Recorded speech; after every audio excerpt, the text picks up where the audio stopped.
Steam locomotives need a lot of work.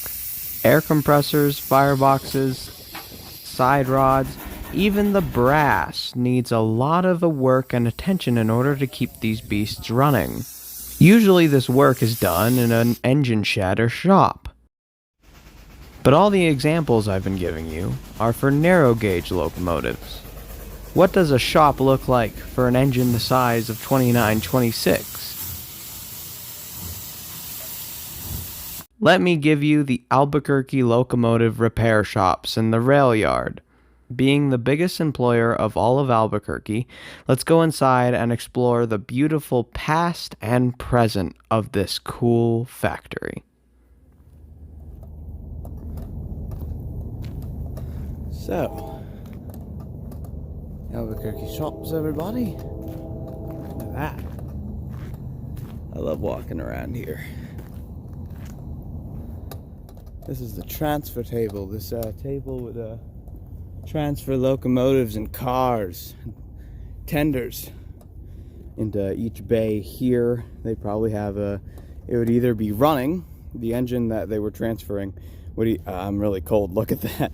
The engine they'd be transferring would either be running, so they could just roll it in somewhere, or they would have a small shunter or a small gas engine to kind of push things around. This is a picture I took of the modern transfer table pit. The transfer table sits in between the machine shop and the boiler shop. Its job was to transfer locomotives and boilers in between these two shops, going back and forth to deliver each machine to its rightful bay.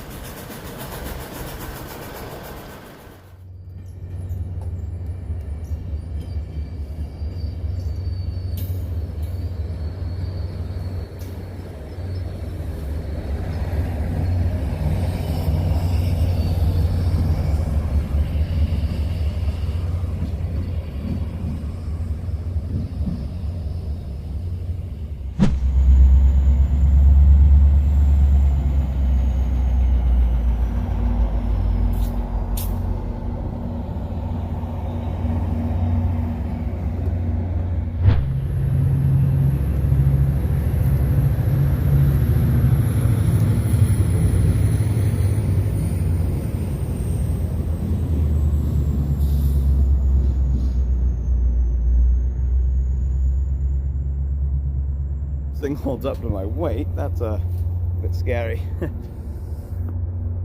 Yes, that's cool looking, isn't it?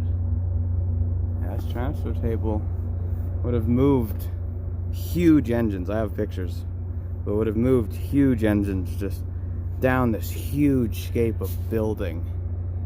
So cool looking. Just a stand here, and there's so much history here. This was the biggest employer in all of Albuquerque. And then here's where the engines would sit. Engines are tenders. These huge wheels that sit on these huge rails that span almost forever. Damn.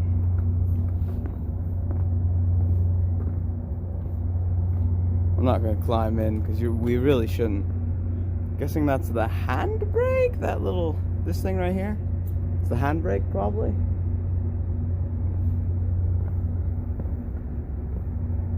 And here's the electrical.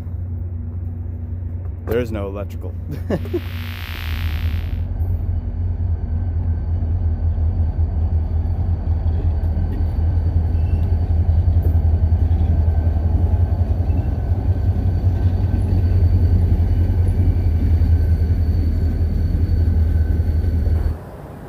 This is how the erecting bay, or high bay, looks now. Back in the day, its point was to take entire locomotives apart into its basic elements. In the erecting bay, there are 3 cranes. These are 2 separate cranes on the bottom, which weigh at 15 tons. And the top, this is a crane that weighs at 250 tons.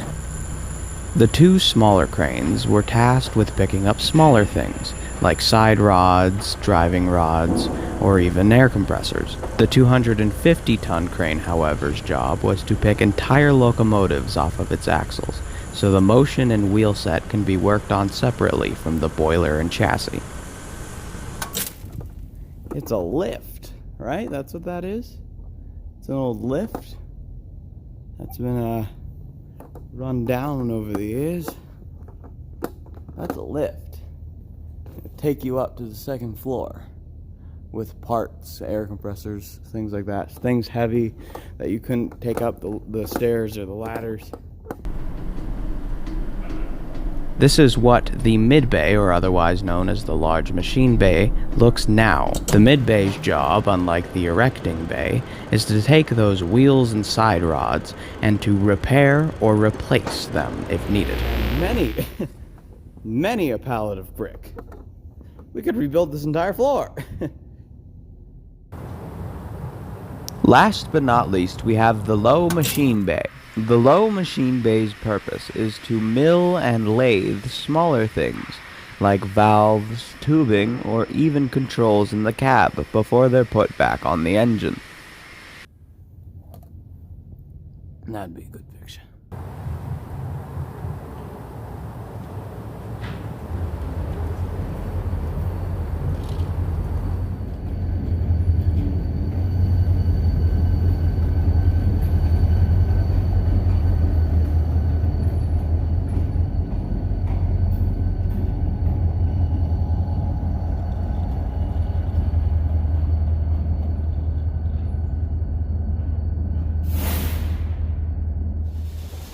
As usual, I would like to thank you for watching this video.